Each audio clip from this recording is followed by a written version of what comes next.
सुप्रभात बच्चों। आज हम कक्षा 8 का प्रथम पाठ वंदना के प्रश्नोत्तर करेंगे। ध्यानपूर्वक सुने। मौखिक प्रश्न। अधोलिखितानां प्रश्नानां उत्तराणि एकपदेन वदत, अर्थात अधोलिखित प्रश्नों के उत्तर एक पद में दीजिए। कुंदेदु तुषार हार धवला का कुंद पुष्प चंद्रमा और बर्फ के समान सफ़ेद हार वाली कौन है? इसका उत्तर सुने बच्चों, सरस्वती। एक बार पुनः दोहराती हूँ, सरस्वती। ख प्रश्न है, सरस्वती कुत्र आसीना।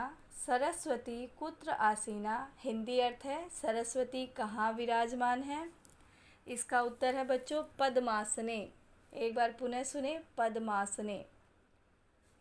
ग सरस्वती हस्ते किम विदधति। सरस्वती हस्ते किम विदधति सरस्वती हाथ में क्या धारण करती है? इसका उत्तर है बच्चों, स्फाटिक मालिकाम। स्फाटिक मालिकाम। अगला प्रश्न है बच्चों, कीदृशीं शारदा वंदे। कैसी सरस्वती की वंदना करता है? इसका उत्तर है बच्चों, बुद्धि प्रदाम। एक बार पुनः सुने, बुद्धि प्रदाम।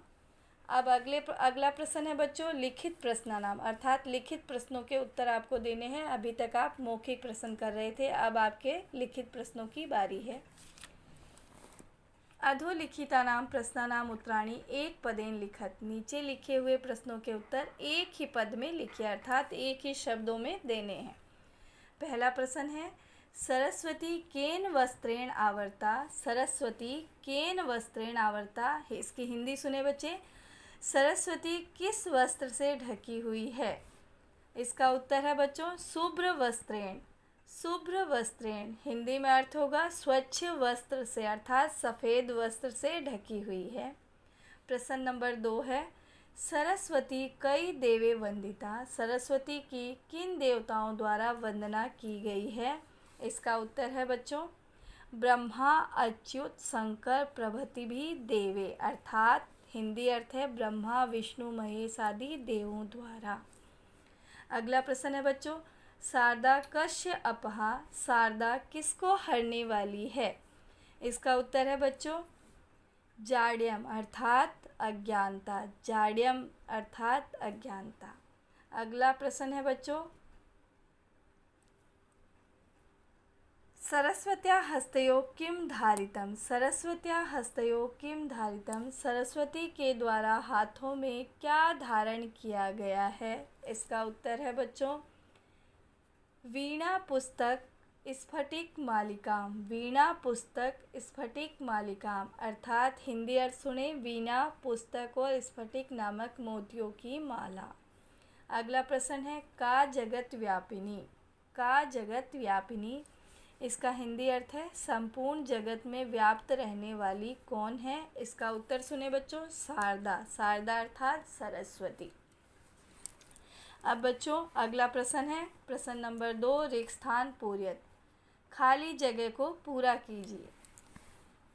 क में देखिए बच्चों, या वीणा वर दंड मंडित करा। या वीणा वर दंड मंडित करा।